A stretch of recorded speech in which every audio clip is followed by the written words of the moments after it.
I want to be very clear, though, that there is not a direct correlation between the action that Australia takes and the temperature in Australia. I don't think anyone is suggesting that. The temperature in Australia is determined by what's happening all over the world. We all understand that. John Kerry put it best.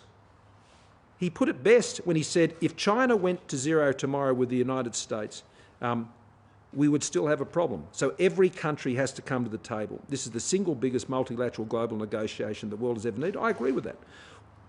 He said that if America reduced its emissions to zero and China kept going where it was, well, we wouldn't make a lick of difference, basically. And that's the point. We need a solution that addresses the real commercial challenges of developing countries to solve this problem.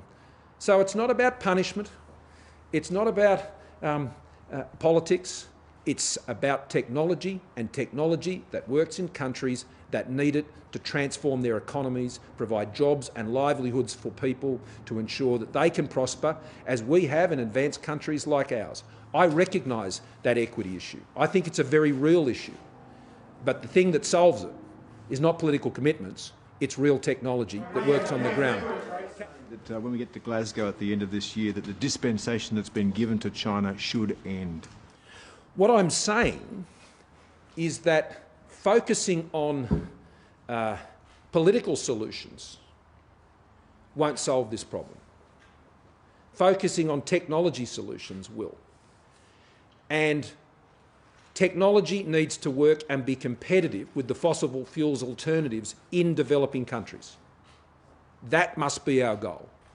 That's what we must invest in, because otherwise we won't achieve it. The technologies won't be taken up.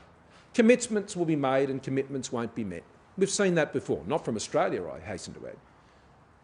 But commitments are only as good as the plan that backs them in and the technology that makes it work. So the most important thing is having the technology that makes it work. Now, And if I may, you've dwelt a lot in your comments today, in your comments up to today, about the cost of action. And you're not going to allow regional communities to shoulder the cost of action, etc., etc. The point of the IPCC report is the cost of inaction. Will any government modelling that you're currently undertaking to put costs in front of people also include the cost of inaction? Well, then the need to take action is informed by that very point. By that very point. The cost of inaction globally is very clear in what the IPCC report sets out today. The government needs no further motivation about the need to take action. That's why we're taking it. That's why we've invested $20 billion over the next 10 years in the technology that transforms this.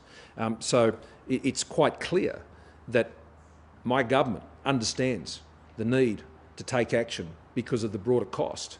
I want to be very clear, though, that there is not a direct correlation between the action that Australia takes and the temperature in Australia. I don't think anyone is suggesting that. The temperature in Australia is determined by what's happening all over the world. We all understand that. But Australia has to be part of that. Australia is part of that. Australia is performing as part of that. And Australia will continue to perform, and we will continue to do more and more and more. And I'm going to seek to take the entire country with us on that to ensure that all Australians have a future, wherever they live today.